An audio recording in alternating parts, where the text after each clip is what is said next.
আসসালামু আলাইকুম। প্রায় অর্ধকোটি মানুষ বন্যায় ক্ষতিগ্রস্ত এবং নিহত 13 জন।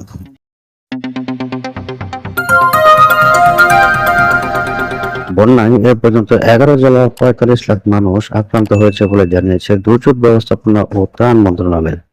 এছাড়া আজ শুক্রবার 23 আগস্ট দুপুর পর্যন্ত 13 জনের মৃত্যুর খবর নিশ্চিত হওয়া গেছে।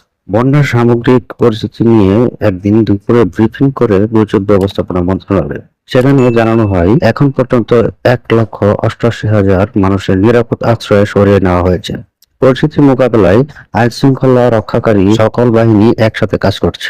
নিহতদের মধ্যে কুমিল্লায় 4 জন, কক্সবাজারে 3 জন, ফেনীতে 1 জন, চট্টগ্রামে 2 জন, নোয়াখালীতে 1 জন, ব্রাহ্মণবাড়িয়ায় 1 জন ও লক্ষ্মীপুরে 1 জন রয়েছে।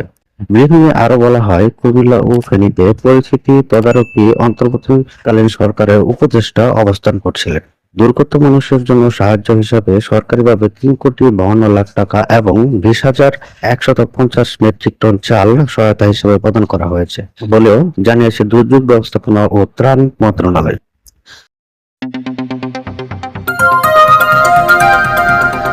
বাংলাদেশে বর্তমান পরিস্থিতি জানতে আমাদের চ্যানেলটি সাবস্ক্রাইব করে রাখুন এবং পাশে থাকা বেল আইকনটি বাজিয়ে দিন।